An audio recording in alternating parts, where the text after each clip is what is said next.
Howdy, guys, and welcome to Cliff Notes, and welcome to a recap of episode 17 of the Challenge Season 38 Ride or Dies.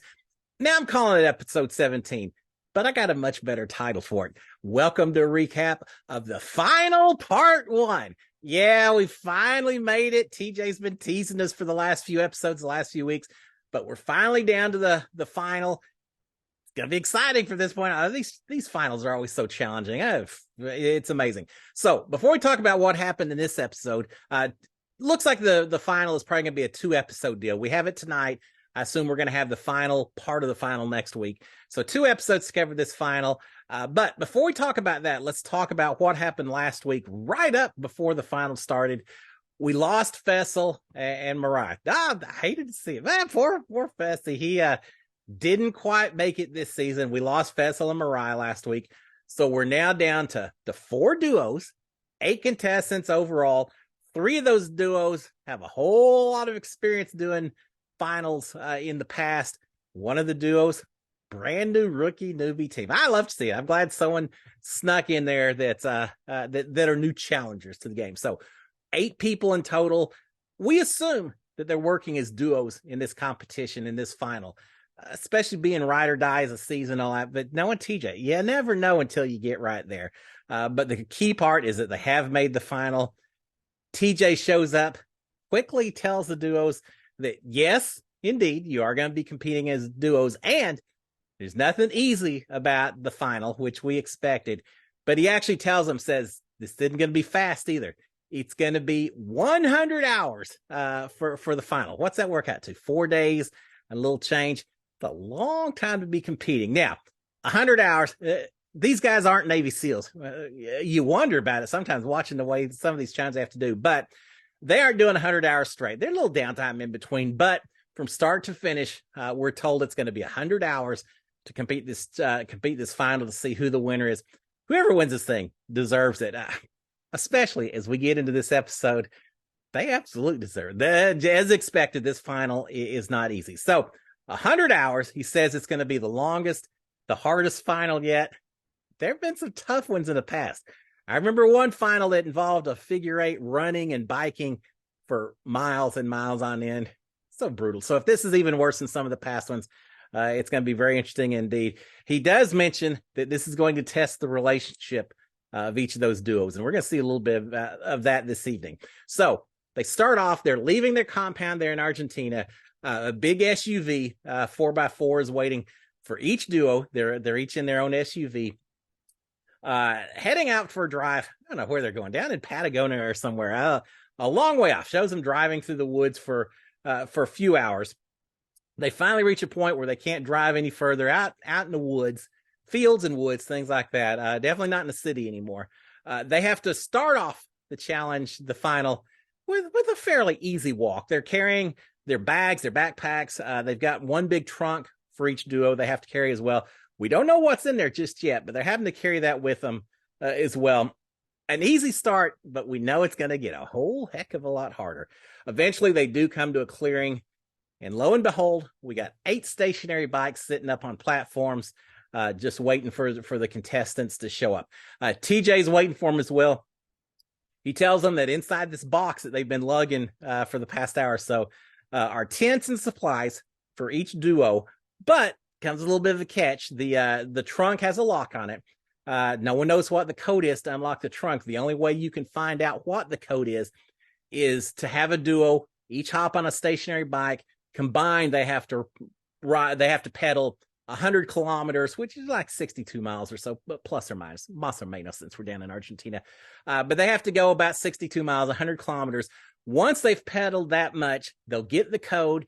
They can get off the bikes. They can set up their tents and enjoy an evening. Perhaps we don't know exactly what's going on, but they do have some time then to stop and relax just a little bit. So here's the thing, and here's a strategy that we see some different people dealing with different ways.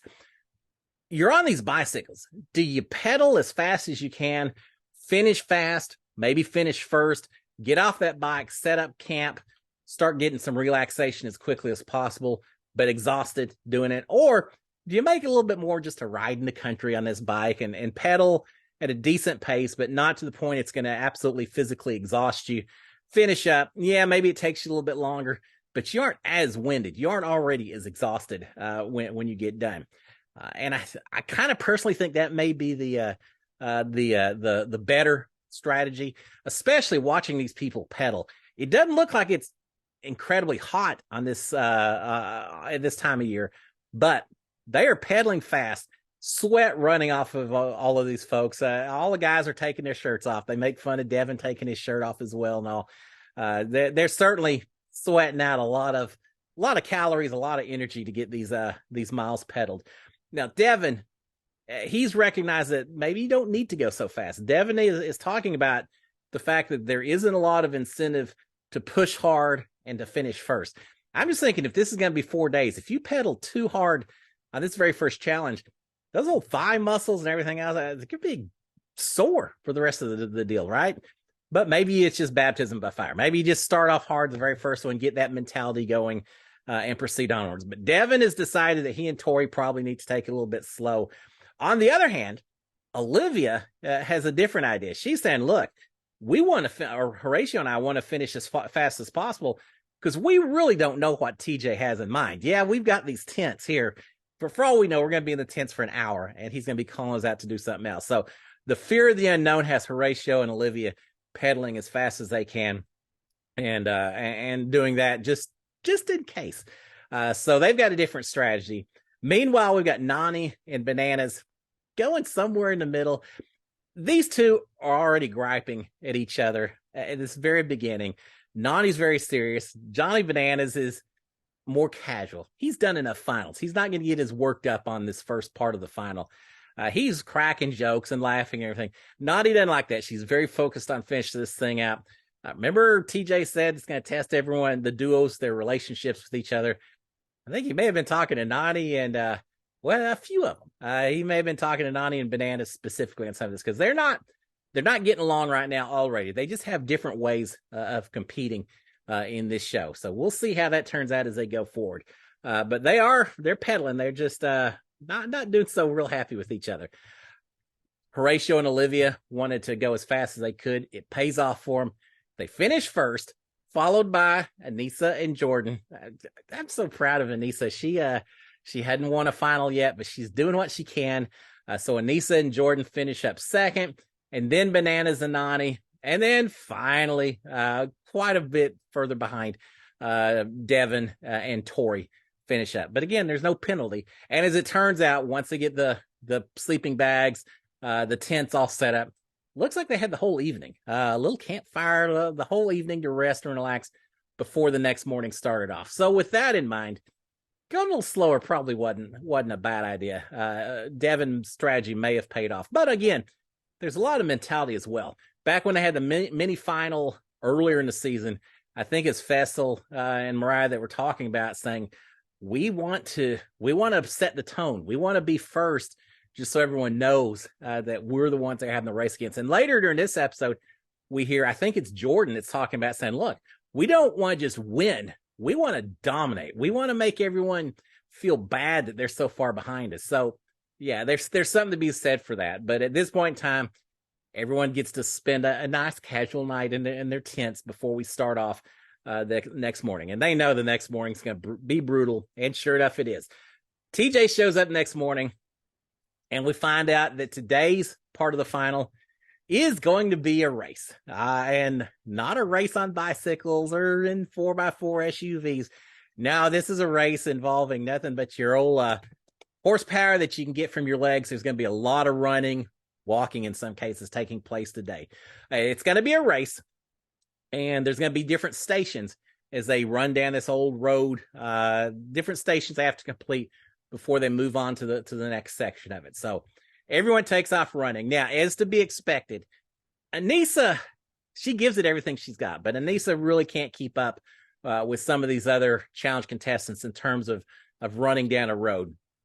Jordan, recognizing that, decides that maybe they can take a little bit of a shortcut. So instead of going down a road and then hanging, I think, a little bit of a right, Jordan says, hey, let's just cut right through this forest, this field with the trees in it. Let's cut through there, save us a little bit of time. He's the one who encourages it. He's ahead of Anissa. He takes off that way. So Anissa takes off after him. Doesn't really seem like she's quite as bought in this idea of taking a shortcut. She's saying, well, maybe we should stay on the road. But Jordan's going to do everything he can to win this thing. So Jordan cuts off through the field. She follows right behind him. And sure enough, unfortunately, Anissa manages to roll her ankle. As she's rolled her ankle, at one point I thought she's not even going to be able to, as much running is involved, there's no way Anissa's going to be able to finish this thing. But give her credit, she's not quitting at this point in time. She's up on the leg. She has to walk for a little bit. Jordan's a little upset that she can't run. She just sprained her ankle. Eventually, she gets more on it. It looks like she's still able to run, in fact, for now. But we're going to see this continue to spring up for the rest of the episode. But they're back on the track, but they're certainly way behind everyone else. It's going to be a tough situation trying to catch back up. As much running is involved in this particular race. So we finally see everyone starting to get to station number 1. And here's station number 1, the first challenge they have to do within this within this race. Each duo has 10 bolas, and a bola is basically a rope with a ball on each side. The Vaquero Cowboys down in Argentina use it like a lariat or a lasso to catch the bulls. They throw this thing around, it wraps around their legs. The calves take a fall. So they use them. It's a real device that's used down in Argentina. Now these bolos, bigger balls, a little more comical, but the idea is that each duo has 10 of these bolas that they have to throw across maybe 50 foot or so length to a rope or to a ladder that's set up on the other side, ladder looking device. And so they have to throw this thing and get this rope with the balls to wrap around one of the rungs of this ladder type device. The first one to do it, to get all 10 wrapped around it, gets to continue the course on down the road. Almost. There's one little twist in this as well. Every duo started off with, I think, 5 or 6 drinks at their little station. 5 or 6 drinks. And now this isn't Gatorade or anything nice. This is nasty. I heard them talking about it. It was like mayonnaise and tuna and pickles, and don't know what was in there, but little too many chunks, little too much dairy looking product in there. Yeah, it's nasty. They got a bunch of these drinks sitting at a barrel at each of their stations where they're throwing from. And here's the kicker. All these drinks, once you wrap your 10 bolos around the ladder assembly, you have to finish whatever drinks are on your barrel before you can start racing again. But for every 2 bolos that you wrap around your ladder assembly, you can send one of those drinks to any one of the other 3 teams, make them drink it instead. So if you're going fast, if you're the first one there, theoretically, you could throw 10 bolos. That's 5 drinks, send 5 drinks to 5 different, 3 to one team, 2 to another, however you want to do it. Get out of there without any drinks at all if you're fast enough. Otherwise, you're going to be doing a lot of drinking and, as is expected, a lot of vomiting as well.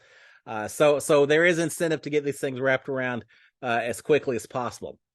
Now, Devin and Tori are the first ones to show up, if I recall. They're also the first ones to get 2 of their bolos wrapped around the ladder assembly. They give their drink to Bananas and Nani.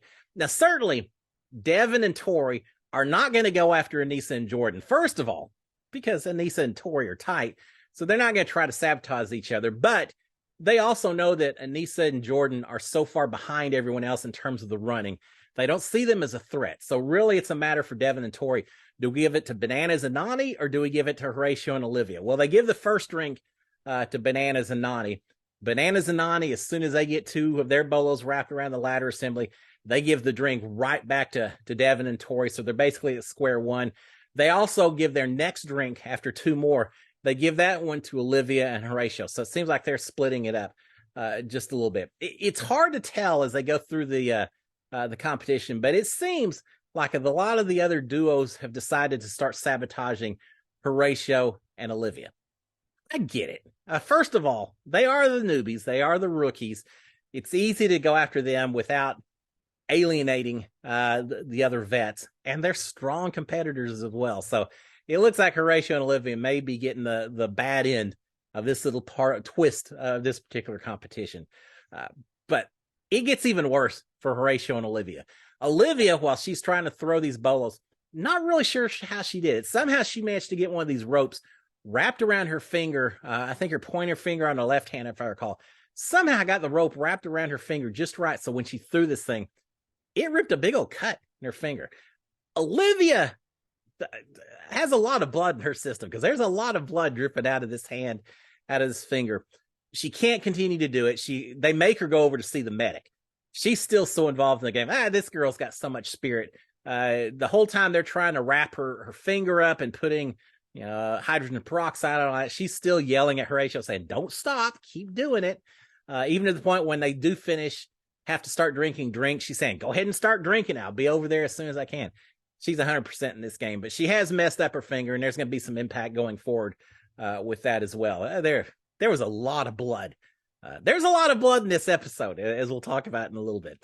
Meanwhile, we do eventually get to a point while they're throwing that Bananas and Devin have agreed to a truce with the drinks. I think it's Devin that said, look, you're giving it to us, we're giving it to you, we're not going to solve anything. I said, do we a truce that neither one of it goes after the other one?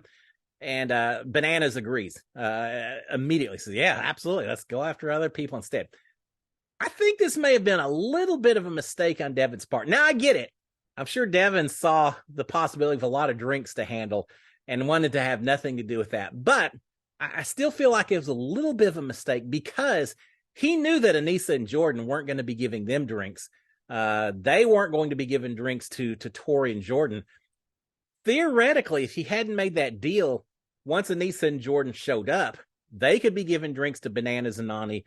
Anissa, Devin, and Tori could be giving drinks to Devin and Nani as well. Maybe throw a few of them at Horatio and Olivia as well. The key is that Tori and Devin already had 25% of the team that they knew wasn't going to be giving them drinks. So maybe they could have pushed a little bit more on some of the stronger competitors instead of just Horatio and Olivia. But he made the deal. As we find out a little bit later, Tori being a vegan can't drink this. So Devin's knowing that he's going to have to drink a whole lot more than anyone else. I think the fear of what was in these drinks is probably what led him to make this compromise. Not sure it was the best deal, but probably not the end of the world either. But he and Bananas have made a deal that we're not going to give each other drinks. We'll go after the other teams, being Horatio and Olivia instead. In the end, as each of these teams finish up, they have different amounts of drinks to finish. In the end, Tori and Devin have to drink 3 drinks. There's incentive to finishing first because they didn't have as much time for other people to give them drinks. So Tori and Devin have to finish 3 drinks. Now, as I mentioned, because Tori's a vegan, she doesn't drink any of them. Devin has to do all of them. I don't care if you're a vegan, whatever you are. I think everyone I wish they'd say each person has to drink at least 1 or something, just because you got to participate. I gave Fessel a hard time because he can't handle the eating challenges.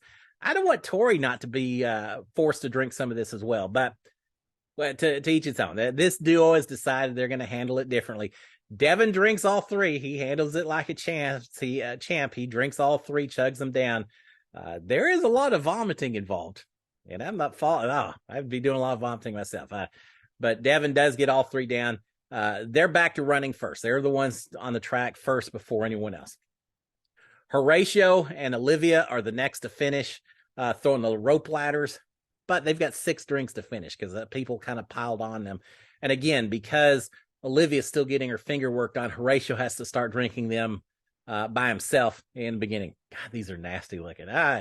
Just picture drinking a glass full of, I don't know, sour milk and mayonnaise and a little tuna thrown in just to stir things up. Disgusting. Easy to watch and criticize those who can't drink it or whatever, but I get it. I absolutely get it. But Horatio and Olivia have to finish 6 drinks. Jordan and Nisa only end up with 4. Now, part of it's because they were so far behind, I don't think anyone saw them as a threat. Also, again, Tori and Devin aren't going to go after them, so they come off a little bit easier. They have 4 drinks, two each to finish up. Bananas and Nani, they got 6 drinks. I guess Horatio and Olivia were going after them as much as anyone else, so they've got a lot of drinks to finish. Now, as I mentioned, Tori and Devin are the first ones to finish their drinks to get back on the course. Somewhat behind them, not right behind them, but not too far behind. We've got Jordan and Nisa finished.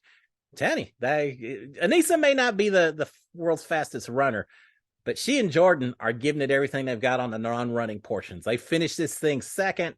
They're on the road as well. After that, we've got Bananas and Nani, and then way behind, Horatio and Olivia. They really paid the price between her injury and having so many drinks to finish. They're now in fourth place by quite a bit. So it's going to be some. After the bicycle, they wanted to finish first. Well, now they're leading or they're behind the pack and having a lot of catch up to do. So we'll see how that goes. But that's the orders. They get back on the track itself.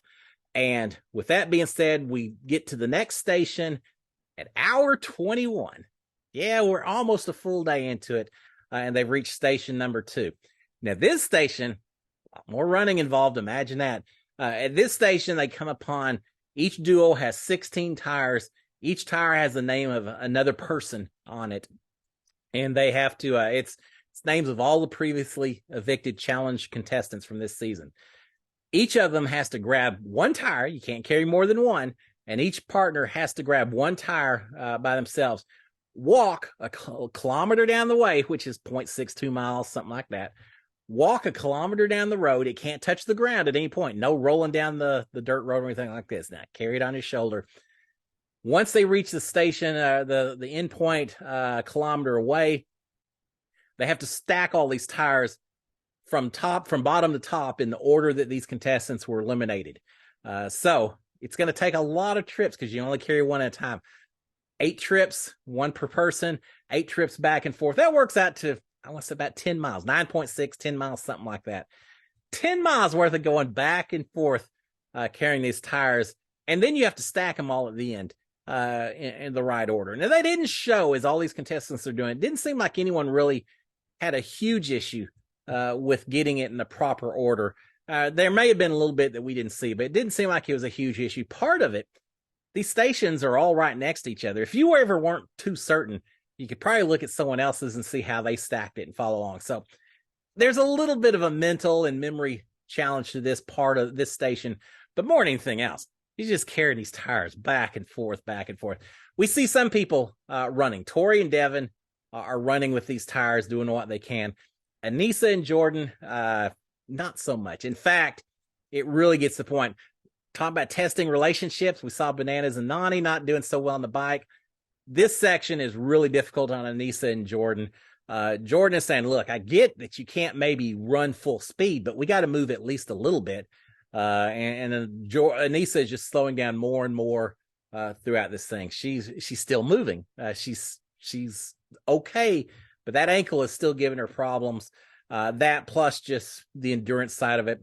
They're going very slow. It looks like these two are doing a whole lot more walking than they are doing running themselves. But eventually, we have our first team, our first duo to complete this station. Tori and Devin, yet again, doing pretty good so far. Now, I don't know how much of this may have been the bicycle the night before, but maybe they're not quite as sore because they went a little bit slower while they were pedaling that back. Because Tori and Devin have stacked the tires, gotten it correct first. So once again, they are back on the road. And they actually reached station 3 fairly quickly. I think before any of the other teams even finished up stacking the tires. So we'll talk about that station first, then we'll go back and talk about the others in a second. So station 3 of this competition, they had throwing the bolos and drinking nasty drinks. They had stacking tires. This is a little bit more of a skills puzzle. Well, I guess throwing the bolos was skills, another skill competition, but one that we've seen before. Remember back earlier in the season, they had to launch golf balls with the giant slingshots and break through little targets that were, I don't know, 50 feet, 100 feet down the way in the field. We've got that one again. Now, earlier, Devin did really well. He helped his team. I think Jordan was the one launching the balls, and he helped Jordan spot. They got the balls done pretty well. That's the one that Faisal did so bad on because he's having to drink the drinks and just couldn't land these balls. But Devin has shown that he's pretty good about it, and Jordan was part of that as well. So I expect these teams to do well. But it's a repeat of that same puzzle. You've got to launch these golf balls at targets for the giant slingshot. The difference is each partner of the duo has to land one ball in the target. So it's not just Devin, it's not just Jordan, but also Tori has to land one, Anissa has to land one, etc. So a little bit tougher. There's a little bit of a twist involved as well. whoever is the first duo to break their targets can sabotage another team by making them break 2 additional targets. So instead of each partner having to break 1, each partner now has to break 2. That's pretty big deal. You're doubling what you have to do at this station. So there's a lot of incentive to finishing this thing first. I mentioned that Devin didn't seem to have a problem earlier in the season of this challenge. He didn't have a problem with this one either. He hits his target. It looks like maybe first shot. Yeah, editing, you don't know for certain, but he hits it quickly. He immediately gets behind Tori. He helps her spot. I think it takes her a couple of shots, but no problem with either two of these. They've hit their target. They've completed the station, and now they get to sabotage someone else. So who do you sabotage? Well, they're not going to sabotage Anissa and Jordan. So it's either Bananas and Nany or Horatio and Olivia. They've targeted Horatio and Olivia. And I think it's probably a little bit of a situation where maybe going after Bananas and Nany helps you in the short term a little bit more, but they're recognizing that, and the fact they talk about it a little bit, that, hey, they didn't go after Bananas and Nany, which hopefully means that in the next day or two, if Bananas and Nany get an advantage in one of these stations, they won't go after Devin and Tori. So it'll scratch your back, I'll scratch your back and you'll scratch mine kind of thing. We'll see. When you're getting close to $1 million, how much do you honor that? Will Bananas and Nany just sabotage them anyway? We don't know, but I think that's some of the thinking that took place. The key part is Horatio and Olivia are now going to have to hit 2 targets each before they proceed. So Tori and Devin are already back on the road again. Meanwhile, Bananas and Nany are next to finish their tires. They made up some time on the on this little station, but they're still just not communicating well. I know they like each other. I know they want each other to win. They just handle stress and challenges a little differently. Bananas, once more, is just trying to relax by being a little jovial and acting up a little bit. Nany doesn't operate like that. She's laser focused. So they're not talking or getting along well at all. They're also not doing well with the slingshot itself. Taking a lot of shots to make this thing to get their target done. Eventually, though, I think they finish their target behind Tori and Devin. They get to the slingshots. Tori and Devin are already gone. That's how far ahead Tori and Devin are at this point in time. But eventually, Bananas and Nany's get theirs completed. Third to finish the tires and move to the next station, Horatio and Olivia. So they're feeling okay that because remember, they were in 4th place after the Bolo. So they've made up time over Anissa and Jordan, who, again, aren't handling the walking and running that well. So they've made up 1 spot. They're feeling pretty comfortable about that, not realizing what awaits them at the slingshots, not realizing that they've been sabotaged. But Horatio and Olivia eventually show up at the slingshots. Anissa and Jordan are still working on their tires. Olivia and Horatio gets up first. He hits his target fast. He actually handled this very well. Probably as quick as Devin, it seems like. He hits his pretty quick. Olivia, a little bit harder situation, and it's getting ready to get a whole lot harder. She's having issues pulling the slingshot back because, remember, she already hurt her finger.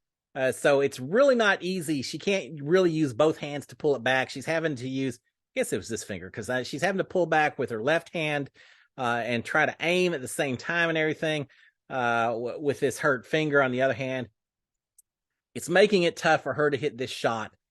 And at one point, we see as she's pulling this little pouch back with the golf ball in it. We can see the golf ball isn't firmly in the pouch. It's down at the very bottom. It's about to fall out of the pouch as she launches it. I knew something was getting ready to happen as soon as I saw that ball starting to fall out. And it did. She launches that golf ball. I don't know if it got trapped in the pouch, if as it fell out, it launched into one of the beams, the poles on either side of the slingshot. Don't know exactly what happens, but that golf ball, instead of going forward towards that target, came right back, hits Olivia. Gosh, she had spot on aim because it hits her right in the bridge of her nose. I mean, absolutely in the bridge of her nose. As it turns out, she's dang lucky it hit her there, because I think if it hits her in either eye, it takes an eye out. I mean, picture, it's a golf ball. This is a ping pong ball or tennis ball. This is a golf ball. Would you want to be standing 5 feet away from someone that hits a golf ball with a golf club? That is the force of this impact, where it hits her on the bridge of the nose. The second it hits her, it not only drops her, but you immediately see blood pouring out everywhere. This is a major injury. I thought it was interesting when they did this challenge earlier in the season. If I recall, they were wearing helmets and goggles. I believe they were wearing helmets for this part, but they didn't have the goggles on. They may want to consider that going forward, because this could have been as bad as it is. It could have been a whole lot worse even than it was. But she is dropped. She's crying. It is as horrific an injury as I've seen in the challenge and any reality show. Do you remember the Amazing Race quite a few seasons back? One of the groups was having to fire little cantaloupes, I think watermelons, little mini watermelons off of a similar giant slingshot. That one came the wrong direction, hit the woman in the face, blew up. That looked horrible. I'll pick a watermelon over a golf ball any day of the week, though. It's tough. She gets hit, blood everywhere, hits her in the nose. Immediately, you've got people running over to take care of her. They end up putting her in hospital and said, "You're done. You're out of here." And Olivia, she said, "How? My nose broken?" They said, "We don't know yet. How does it look?" And Horatio said, "You're fine. It's a lot of blood. You don't look bad." Yeah, it looked pretty bad. But they take her to the hospital, and she does not want to quit at all. God, this girl has spirit. She does not want to quit, but they say there's no option. You're not going further in this challenge. You are done, and we're through. Horatio, I give him so much credit as well. Do you remember in the mini final when they realized they got beat? Horatio, I'll call it a temper tantrum just because I can't think of a better word around it. Horatio was upset that they didn't do better. He dropped the boxes they were carrying at the time. He kind of walked away from Olivia. He wouldn't talk to her. He was just upset, throwing a little bit of a fit for what had happened. This time, just the opposite. He has given Olivia full support. It's all about you. Just you're okay. We'll be fine. Don't worry about it. He is giving her every bit of support he can. I like this guy. I really like this duo. But he's giving her all of his support. And after the ambulance takes off, we do learn, unfortunately, not surprisingly, but we do learn with Olivia not being able to compete, Horatio isn't able to compete either. And TJ says, this is duos. If you only last as long as your ride or die, and she's out. And so unfortunately, and Horatio's trying to do everything he can, saying, look, I'll do double the work. I'll do all the challenges myself. I'll do whatever I can. I appreciate the sentiment, but you couldn't do that. If you let him compete on his own, then the next thing is you could have Anissa saying, look, my ankle's bothering me. Suddenly Jordan's competing on his own. It is duos. It is ride or dies. So unfortunately, it's just absolutely breaking Horatio's heart that he can't go forward. Breaking my heart. I feel for the guy. It's kind of like Fessel a few seasons back when Casey hurt her knee, hurt her leg, and suddenly Fessel couldn't compete. Horatio wants to go, but he can't. The silver lining is there is 0% chance that we aren't going to see Olivia and Horatio back. Probably next season, if not next season, lots of seasons to come. They've made a mark as newbies, as rookies. They will be back. I saw some Instagram posts and everything from Olivia. 2 black eyes, her whole stitches everywhere. Yeah, there's a scar and a story that she'll have to tell for a long time after this. But we've lost Horatio and Olivia, and I hate to see it because I didn't give them near enough credit at the beginning of the season for how well they played the game from both a strategy standpoint and from a pure physical challenge. Now, Horatio's a beast, but Olivia gave it everything she had. She certainly kicked some tail on these physical challenges as well. But she also knew how to play the strategic game. We saw her doing some things early in the season to protect herself and all. So I'm excited to see them come back. I hated it ended the way it did, but I'm glad she didn't lose an eye. I'm glad it's nothing that she wasn't able to recover from, and I'm ready to see them back. So there you have it. We're now, because of that, we're down to only 3 duos left, 6 contestants. And as I said, all is happening. You kind of forget about Anissa and Jordan still back there at the tires. They finally finished that. They make their way up the road. They are still not getting along well at all. It's going to be a rough next few days for these two. Jordan is just 110%. Anissa's trying to do what she can, but even without the rolled ankle, there's some things that she's just not quite as adapted as Jordan, and he's not ever going to let her not hear about that. But eventually they head up to the slingshot station. I think they're a little surprised to see Horatio still there, but then they realize that it's only Horatio there. And Horatio says, yeah, she hit herself. And the whole time he's telling him this, I'm sitting there looking at where they're talking. There's blood all over the dirt everywhere. They had to think, oh, what kind of challenge is this thing? So, yeah, Horatio's told them, said, we're out of it. Y'all are now, the third place duo because of it. So with that, we finish up the first half. I assume it's first half of the challenge finale. God, it was brutal. I mean, I expect this to be brutal from just an endurance and a pain and what can you subject yourself to and all that. But from just an injury standpoint, Olivia went through everything, and unfortunately she's gone. But next week, it all comes down to it. Tori and Devin seem like it's their competition to lose at this point in time.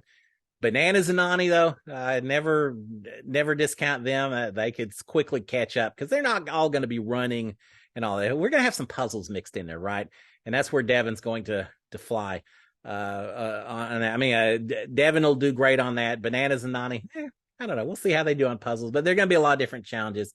And then Anissa and Jordan, it's not looking bright for Anissa and Jordan at this point in time. I think it's almost a 2-horse race between Bananas and Nani or Tori and Devin. Any one of these three duos left, I'd love to see them win. It'd be a fun.